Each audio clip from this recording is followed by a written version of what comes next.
Warm up na tayo. Kasama natin Johannes. Di ko alam kung sino yung mga kasama pa. Good morning! Ride out, Binugay Loop. Boss, ama, madam, don't forget to follow, like, and share. Tapos yung link natin, pakiclick na lang kung may hanap kayo na quality, mura na pyesa. No bogus.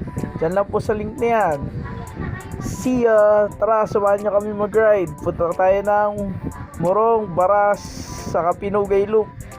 Oo nga pala, itong ride na to is walang sponsor. Saka one-on-one lang kami ni Johannes. Napakahirap ng ahon pala dito. Iba pala yung pinasok naming lugar. Grabe, nagse 17 na gradients hanggang 18 gradients. Grabe. Saka naka ano kami, 84 kilometers back and forth. Grabe to si Johannes. Iba yung lakas. Naglabas sa sungay, kaming dalawa. Ang lakas. Tayo na, pag ito mga kasamang mag-ride, mapipilitan ka malaspag. Grabe tong taon to. Ibang klase. Shoutout po pala sa mga followers natin dyan. Saka mga magiging followers pa. Lalo sa mga bagong followers natin. Maraming salamat po. Baras. Yun o, sa Baras na tayo mga guys. Baras.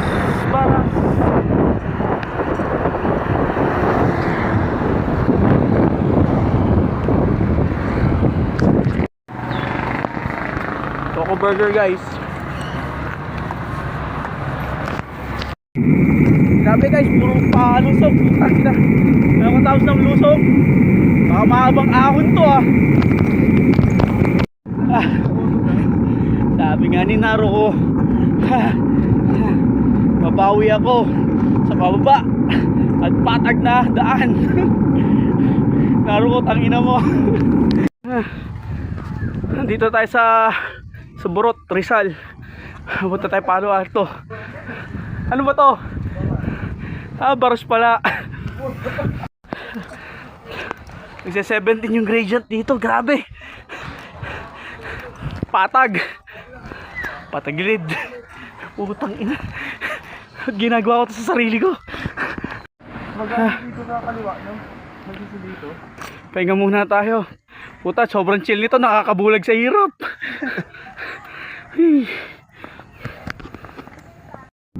Dito. Ganda ng ambience dito.